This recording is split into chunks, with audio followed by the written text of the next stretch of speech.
अस्सलाम वालेकुम, मैं डॉक्टर सीमा ज़हरा हूँ। मैं गायनेकोलॉजिस्ट हूँ। श्रीनगर मेडिकल में आई वर्क देयर। इधर हम आए हैं कैंप करने यहाँ पर एज गायनेकोलॉजिस्ट। फीमेल्स काफ़ी आए मेरे को, उनको क्या क्या प्रॉब्लम्स थी यहाँ पर, क्या मतलब क्या लैक है, क्या लैक करते हैं यहाँ, ये एरिया क्या लैक करता है यहाँ पे। जो पेशेंट्स मैंने देखे मैक्सिमम को एक कंप्लेंट थी, उनको लिकोरिया था, मीन इनको डिस्चार्ज वजाइनल डिस्चार्ज होता है।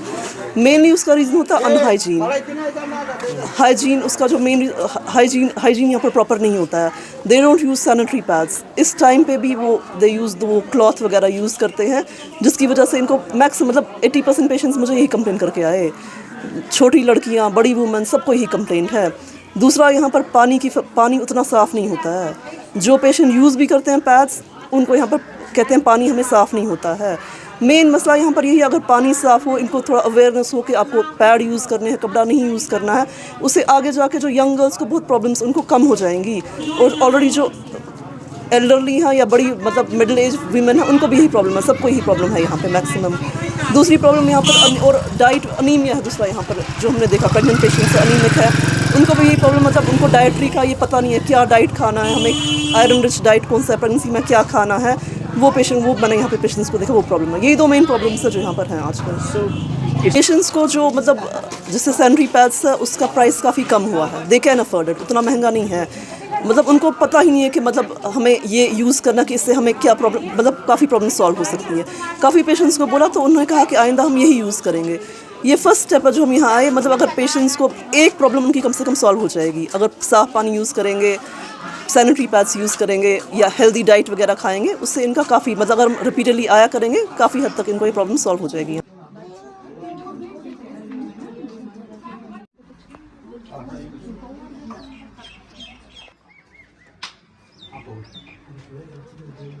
बिस्मिल्लाहिर्रहमानिर्रहीम।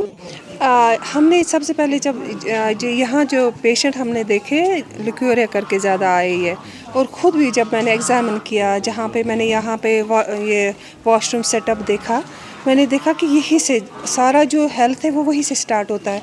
और वॉशरूम सेटअप मैंने देखा कि इनको कुछ भी पता नहीं कि वहाँ पे नल किस तरह से होना चाहिए, हैंड वॉश कैसे होना चाहिए, ये बिल्कुल या शायद इनको गाइड नहीं किया गया कि किस तरह से होना चाहिए।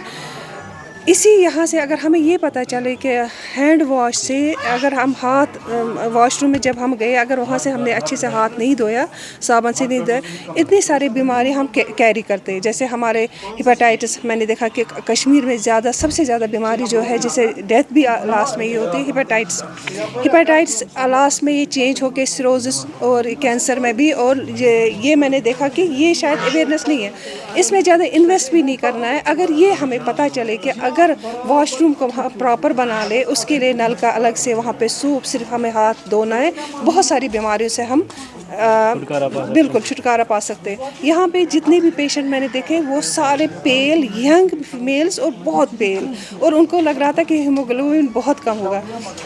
लेकिन यहाँ पे मुझे लग रहा था कि अगर हम स्क्रीनिंग कर लेते, आस्करीज भी ज़्यादा होगा, हेपेटाइटिस भी मैंने बहुत सारी हिस्ट्री सुनी कि हेपेटाइटिस के पेशेंट भी ज़्यादा है। सिर्फ ये सिंपल, इसमें ना ज़्यादा कुछ इन्वेस्ट करना है। अगर हमें सिर्फ ये पता चले कि हैंड हाइजीन क्या है। हैंड हाइजीन यानी आप बाथरूम में जब भी आप गए, आपको ज़रूर साबुन से हाथ धोना है। और अगर खाना खाने से पहले अगर हम हाथ धो ले साबुन से, बस इतना है, इसमें कोई बिग इन्वेस्टमेंट नहीं है। इतना अगर हमें समझ आए, बिग अचीवमेंट। 90% हम कहते हैं कि प्रिवेंशन से बीमारियां ठीक होती है, और 10% सिर्फ डायग्नोस है।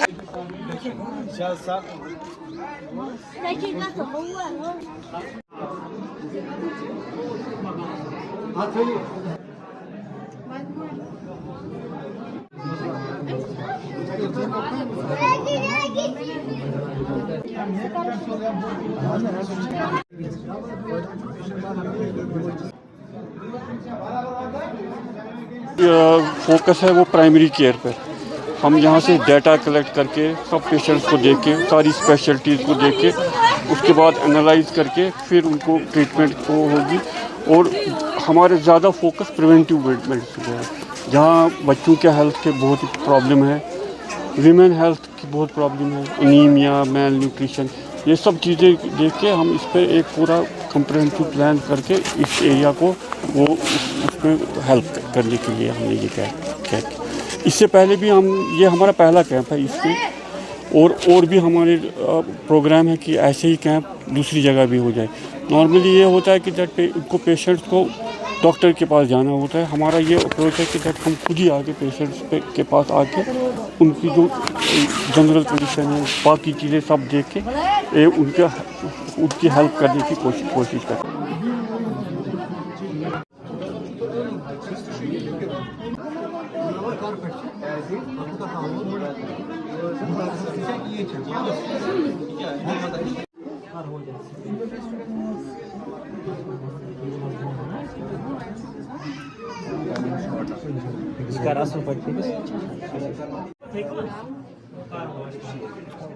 एक्चुअली हम यहाँ पहली बार 2014 में आए फ्लड्स के टाइम, तब तक हमें इस एरिया के बारे में कुछ भी पता नहीं है। जब हम यहाँ आए फिर हमने देखे यहाँ पर बहुत डिजीज़ है, जैसे कि एक्यूट वायरल हेपेटाइटिस या आयरन डिफिशिएंसी, एनीमिया, और उसके बगैर बहुत हमने देखा। फिर 2022 में फिर से आए, फिर हमने दोस्तों ने एक इनिशिएटिव लिया कि हम इस एरिया में आए, क्योंकि जो यहाँ का हेल्थ सिस्टम है वो बहुत पीछे है। इनफैक्ट इनका यहाँ पर प्राइमरी हेल्थ सेंटर भी है, फिर भी लोगों को पूरा ये इंफॉर्मेशन नहीं है अपने हेल्थ के बारे में। इनफैक्ट हमने इस प्रोग्राम से पहले हम 5-6 बार यहाँ आए और हमने देखा कि यहाँ पर इनफैक्ट इस कार्सिनोमा केसेस भी बहुत ज़्यादा है और दूसरे डिजीज़ भी बहुत है। फिर हमने सब लोगों ने मिलजुल कर एक फ़ैसला लिया कि हम एक ग्रुप ऑफ डॉक्टर्स, जिसमें पूरी मल्टी स्पेशलिटी, चाहे कार्डियोलॉजी हो, जनरल फिजिशियन हो, ऑर्थो या पीडियाट्रिक्स हो, ENT, हम सब लोग अराउंड 30-35 डॉक्टर्स आज सुबह यहाँ पर आए और हम सुबह से ही हम यहाँ पर पेशेंट्स को देख रहे हैं और इंशाल्लाह रिस्पांस बहुत अच्छा है। अगर हमें और भी आना पड़े इस एरिया में हम आएंगे, क्योंकि ये एरिया ज़रूरी इनको जो सेहत की जो यहाँ पर हेल्थ केयर है वो बहुत पीछे है, इनको हमें देना है अच्छा हेल्थ केयर इंशाल्लाह।